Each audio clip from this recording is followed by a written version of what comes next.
l'ancien juge du tribunal de grande instance de Lubumbashi en République démocratique du Congo, s'est exprimé presque un an après son agression. Ça s'est passé la nuit du 18 au 19 juillet 2017. Le juge a été attaqué à son domicile, criblé de balles et transféré en Afrique du Sud grâce au soutien d'ONG.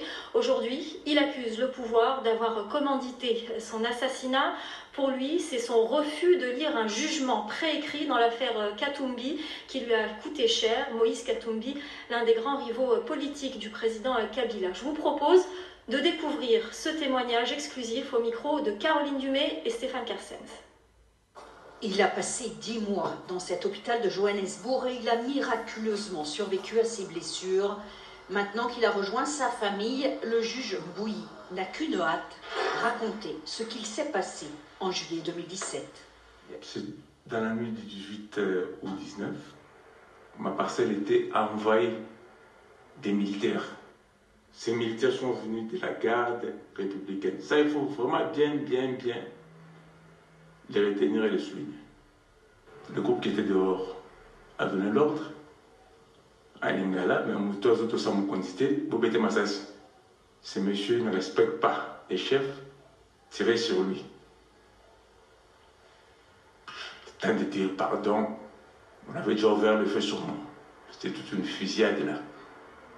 Le juge a reçu 13 balles dans la peau. Malgré la résistance du ministre congolais de la Justice, il a été évacué vers l'Afrique du Sud.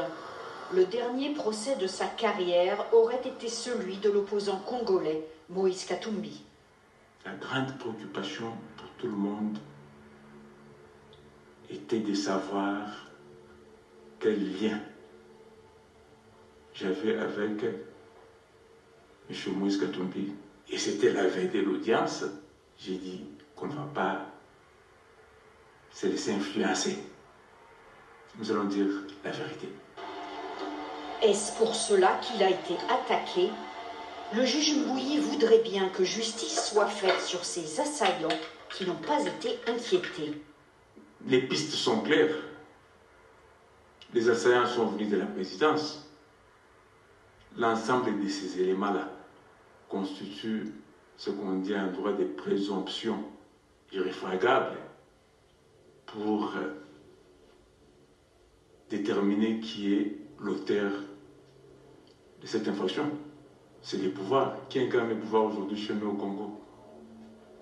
On ne doit pas porter les gants, on ne doit pas tourner autour du pot pour dire que c'est le président Kabila.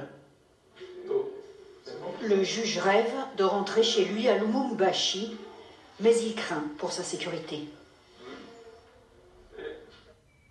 Voilà pour ce reportage. Sachez que Lambert Mende, porte-parole du gouvernement congolais, a accepté de réagir à ce reportage demain sur notre antenne, donc dans le journal de l'Afrique. Ce sera donc demain, ce jeudi, à 22h45.